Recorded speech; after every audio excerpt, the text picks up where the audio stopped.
Assalamualaikum warahmatullahi wabarakatuh. Kali ini penulis akan bahas soal review yang objektif ya, sama sekalian generalisasi ya. Beberapa pembaca dan pemirsa itu protes karena penulis kok nggak objektif ketika melakukan suatu review. Juga terlalu menggeneralisir. Jadi hal yang penulis sering generalisir itu ya soal bahasan suspensi ya. Protesnya saya nyoba di motor R15 kok enak, nyoba di Aerox yang standar enak gitu ya.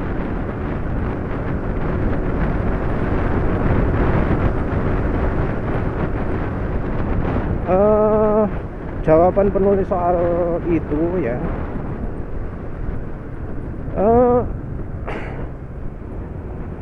kita lihat dulu lah satu-satu.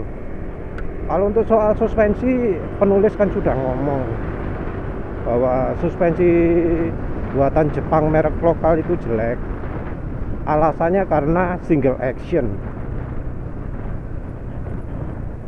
terutama itu.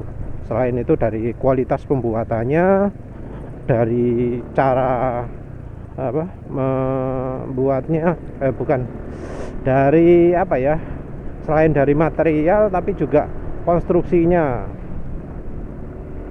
Jadi beda kan dari suspensi aftermarket.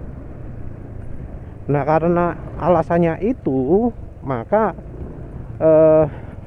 yang penulis sebut ini nggak berlaku untuk motor sport. Karena apa? Motor sport itu kan sudah double action, satu. Terus dua, konstruksinya kan sudah beda. Sudah beda dari yang suspensi ada di motor matic itu. Sudah beda. Kalau yang suspensi aftermarket kan sama ya. Mau yang untuk sport yang single suspension monoshock, itu kan bentuknya cuma beda dari dimensinya saja. Sementara itu untuk suspensi merek Jepang kan beda tuh, konstruksinya dan bahan materialnya antara yang motor monoshock dengan yang motor matic kan beda.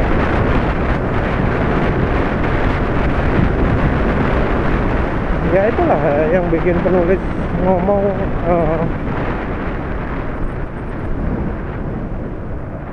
kelemahan di single action sama di material dan bahan. Nah, kalau yang sudah suspensinya tipenya bukan single action, sudah double action, material dan bahan beda, ya nggak berlaku toh. Jadi yang penulis protes itu adalah suspensi yang konstruksinya masih kuno, jadul. Kalau sudah nggak jadul ya nggak berlaku. Seperti suspensinya X-Ride yang pertama itu kan upside down ya, yang belakang double action kan, double tube double action, sama konstruksinya dengan YSS DTG. Ya makanya banyak yang memuji memuji suspensinya X-Ride yang model lama. Sementara itu yang model baru kan walau sudah pakai tabung tapi single action, percuma ada tabung itu, cuma aksesori. Walau olinya beneran ngalir di tabungnya, tetap nggak ada gunanya karena ya tetap nggak nyaman, tetap nggak sip. Hambatan suspensinya juga terlalu besar lah.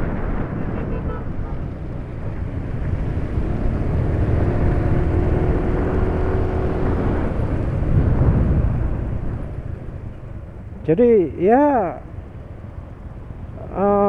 penulis menggeneralisir itu ya karena keseringan lah naik suspensi motor dengan suspensi single action itu. Kalau dibuat empuk, nggak stabil, dipakai lewat jalan seperti ini ya. Ini lagi banjir. Kalau kepas kencang terutama ya, nggak stabil sama sekali. Dibuat keras pun tetap nggak stabil. Ya karena single action. Nggak ada ya, kayaknya pabrikan aftermarket itu produksi suspensi single action kecuali tiru-tiru yang buatan Jepang itu. Karena dari sisi konstruksi juga sebenarnya yang nyaman pun nggak kelihatan rumit-rumit banget kok. Bukan sesuatu yang bukan sesuatu yang terlalu rumit lah. Bisa secara teknologi itu mudah dicapai lah.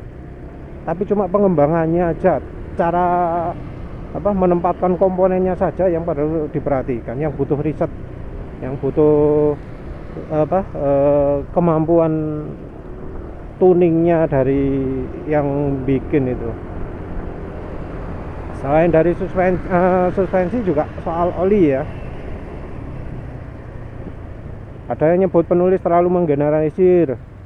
Ya malum nggak semuanya jelek. Yang RSGP itu bagus. Ya iyalah oke, yang RSGP itu bagus. Tapi kan itu mahal ya. Penulis ya asumsinya itu pakai merek yang rata-rata. Idemitsu pun ada yang bagus kalau yang harganya ratusan ribu.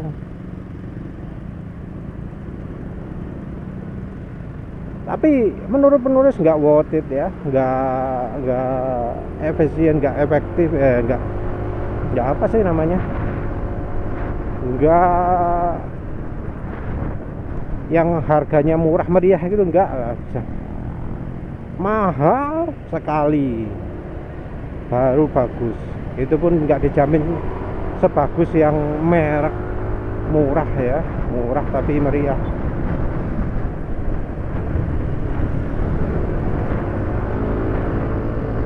Ya intinya penulis itu seringnya kalau ngomong soal oli jangan pakai Yamaha Loop, jangan pakai MPX2, MPX ya. Itu terutama untuk yang harga menengah ke bawah lah, yang banyak ada di pasaran. Kalau yang harganya sampai ratusan ribu ya olinya masih tetap jelek ya, itu nggak becusnya keterlaluan itu. Terus kita lanjutkan ke review ya. Review itu kan ada yang katanya subjektif dan objektif. Review kalau untuk motor rasanya sulit untuk objektif itu. Yang objektif itu apa? Angka kilometer per liter, angka top speed, angka torsi, angka tenaga. Tapi kan bukan itu orang alasan beli motor itu. Mungkin performa penting, tapi kadang orang nggak cuma lihat itu saja. Contoh, orang membandingkan antara NMAX 2020 dengan NMAX 2018. Yang jadi pertimbangan kan memang tampilan ada, fitur ada, tapi ada soal tenaga yang di atas kertas NMAX 2020 itu unggul, tapi di kenyataan enggak. Apa itu? Tarikan mesin. Nah itu susah itu. Mirip dengan Aerox lah, Aerox dengan NMAX. Tenaga kan sama persis ya. Tapi orang pasti ngomong kalau Aerox itu tarikannya lebih enak.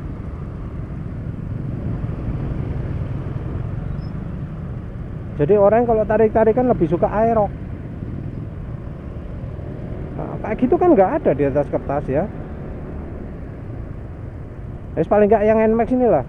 Nmax diuji, top speednya paling tinggi.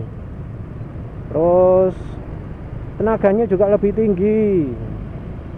Tapi kalau tarik-tarikan, orang pasti lebih milih Nmax yang 2018 daripada 2020.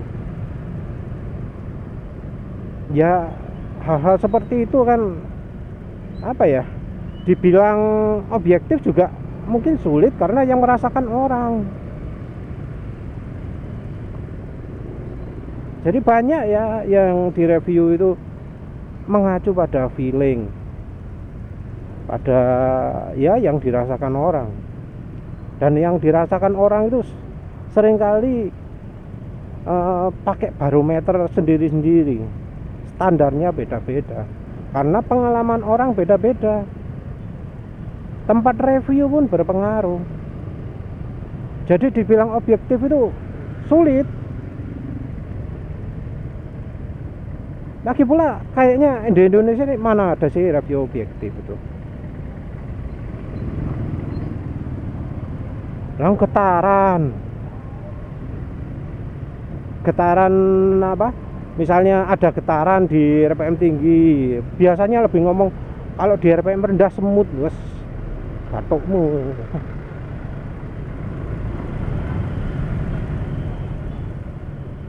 Jadi ya masalahnya reviewer kita itu kadang melakukan apa penghalusan gitu.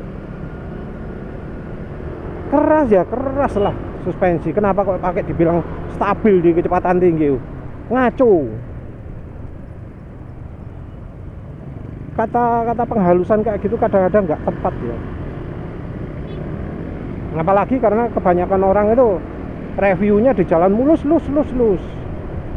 Nggak kayak jalannya penulis lewati ini mulus, bentar geduk, sebentar geduk.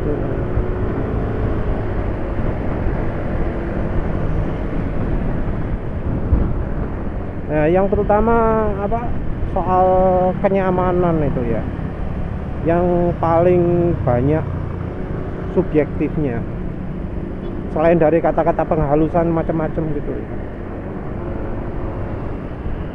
Kenyamanan itu kan ada ergonomis ya. Kalau misalnya ada review gitu terus dilakukan apa namanya touring, biasanya kalau review kan terus kadang diadakan touring bersama dari mana ke mana, Jakarta Bali atau mana gitu ya. Nah itu kadang nggak diberitakan ya soal waduh cuapek perjalanan. Kalau review objektif subjektif apa objektif ya? Yang objektif itu pasti ngomong capek itu karena apa, bagian apa yang bikin capek, mengapa sampai kok bisa capek. Misalnya ya karena duduk, sudah wajar motor sport itu bikin capek. Kalau di luar negeri nggak gitu. Review-reviewnya motor sport moge itu ya, yang 1000 cc atau 500 apa 600 cc 700 cc, ngomongnya nggak gitu. Mereka nggak ngomong wajar kalau motor sport itu bikin capek. Enggak gitu. Mereka ngomong ya kalau bikin capek, ya bikin capek. Mereka akan nyebutkan motor mana yang lebih nyaman. Kalau review kita jarang-jarang ngomong motor lain itu. Motor bahas motor Honda semua. Ya Honda Vario tok. Sama sekali nggak menyinggung yang motor lain. Yang versi lama pun kadang nggak disinggung.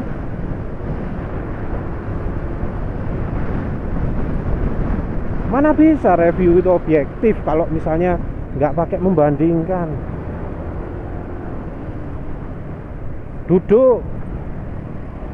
Posisi duduk motor yang enak itu kan harusnya pantat paling nggak sejajar lah dengan lutut. Kalau sampai lebih rendah itu pasti bikin capek.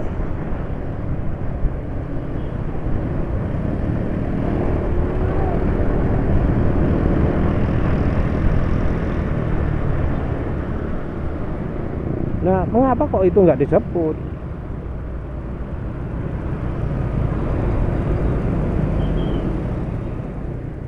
Mengapa kok yang posisi duduk nggak nyaman gitu nggak disebut?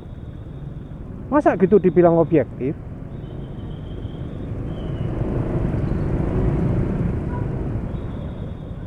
Posisi setang itu kan macam-macam ya tekukannya. Kayak NMAX ini, kalau duduk dekat dengan setang nggak enak, kemiringan posisi stangnya nggak enak. Lebih cocok kalau duduknya itu mundur ke belakang baru nyaman stangnya ini.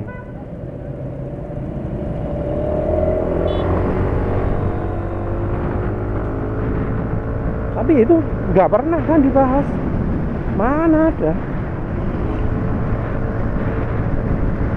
bahasan kenyamanan itu biasanya pendek singkat cerit itu tok. Jok empuk nggak empuk wes itu tok. Agak keras, ngomong keras gitu loh, kayak susah banget gitu. Ngomongnya agak keras. Terus tampilan itu jelas nggak mungkin objektif. Ya kita nggak bisa lah mewakili suara orang banyak, karena selera orang beda-beda. Sebaiknya kita jangan sok tahu dengan selera masyarakat. Lebih mending pakai pendapat kita tersendiri. Yang kadang ada yang sama sependapat. Ya soal tampilan nih, penulis yang sering merasa review itu nggak pas ya. Review yang katanya objektif itu sering kali ngomong kan, oh tampilannya itu ini jadi cakep, ya, nggak jelek-jelekkan sama sekali. Tapi sering kali bisa beda dengan di lapangan. Contoh depan ini, contoh ini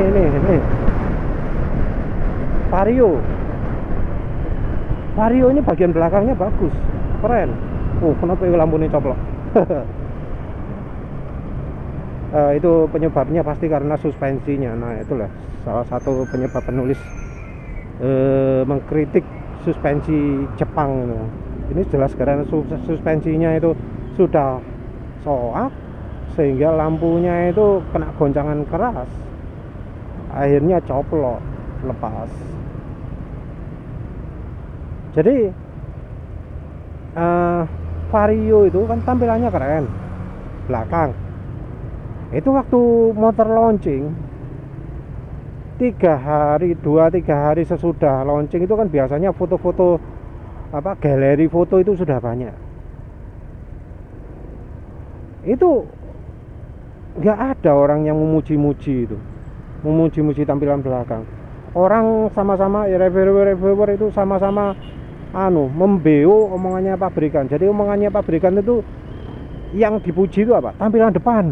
Tampilan depannya keren, ada DRL-nya, jadi lebih keren dari yang lama. Menurut tulis itu omongan marketing ya. Tapi sayangnya reviewer itu menggunakan referensi itu. Lampu depan bagian depan lebih keren, bagian belakang yang sudah lebih bagus itu nggak dibahas sama sekali. Padahal kalau penulis sendiri tanya ke orang-orang ya yang punya Vario baru atau yang pingin punya Vario baru, tampilan depan itu bukan bagian yang mereka sukai, tapi bagian belakang. Nah masa review seperti itu disebut objektif tapi kok sangat-sangat berbeda dengan kesan masyarakat umumnya, kan jadi nggak objektif itu. Contoh lain, NMAX rasanya nggak ada yang memprotes tampilan belakang NMAX itu. Semuanya pada memuji. Lampu belakang bendol, mendelik gitu, banyak yang memuji.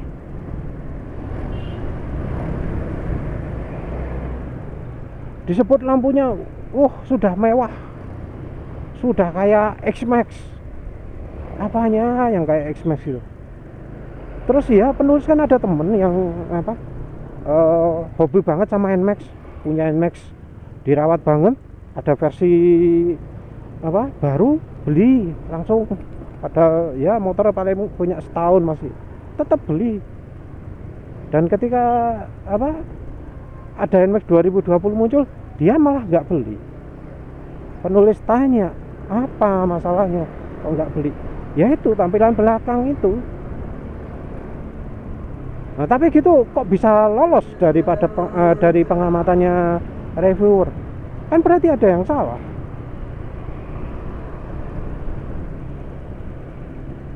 Mengapa kok pada ngomong lampu belakangnya bagus gitu? Padahal ya buktinya yang sudah beli NMAX 2020, coba lihat apa yang mereka lakukan pada lampu belakang. Lampu belakangnya di skotlet, dibuat menyembunyikan mendeliknya itu. Jadi pemilik NMAX 2020 yang beneran beli, yang mau beli NMAX 2020 pun menganggap lampu belakang itu tampilannya jelek. Gitu kok malah reviewer memuji. Nah, itu kan yang aneh toh.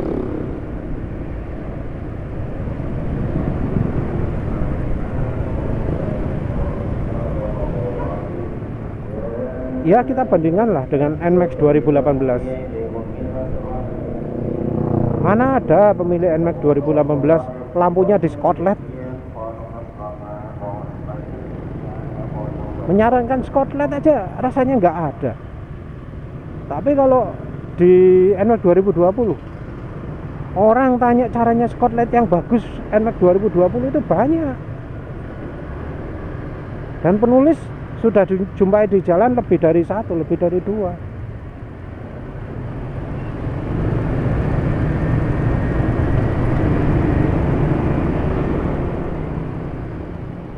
Jadi ya nggak bisa ya disebut sebuah review itu objektif ya. Review itu pasti subjektif kalau untuk motor. Mungkin ada tenaga, ada torsi, ada top speed, ada kilometer per liter. Tapi itu kan cuma faktor ya. Bisa jadi bukan hal itu yang membuat konsumen beli motor. Bukan tenaga puncak yang dilihat.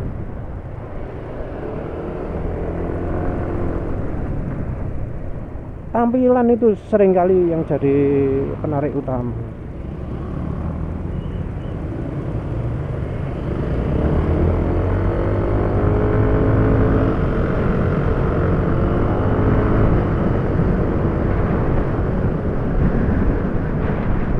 Ya terus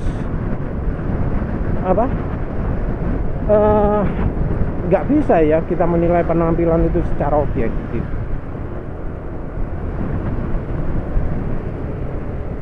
Karena apa ya, objektif itu artinya apa sih?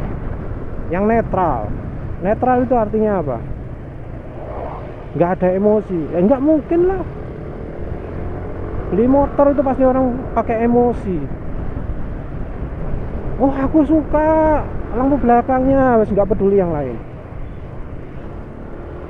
Aku suka lampu depannya, wes nggak peduli yang lain. Aku suka tombolnya emergency itu, wes nggak peduli yang lain. Jadi ya review ya terpaksa harus pakai emosi juga, pakai pakai perasaan juga, pakai feeling.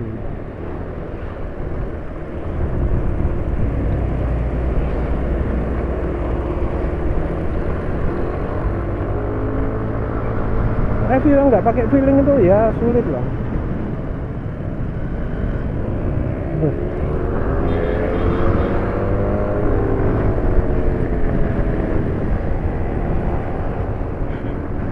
Dan sebenarnya ada loh yang apa bisa kita pakai untuk menilai suatu review itu objektif atau enggak. Apa itu?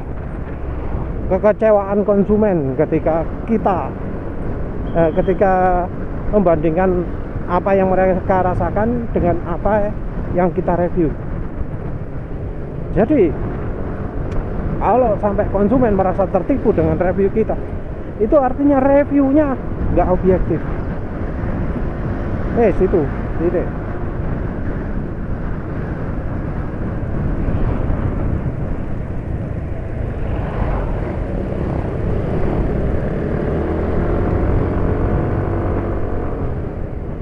Review yang bikin konsumen merasa tertipu itu review yang nggak objektif, bahkan tendensius, bahkan review yang mencelakakan konsumen. Karena sebuah review harusnya membuat konsumen tahu apa yang bakal mereka dapatkan, apa yang mereka beli. Kalau konsumen merasa kecewa, merasa tertipu, maka review kita itu bukan review yang baik.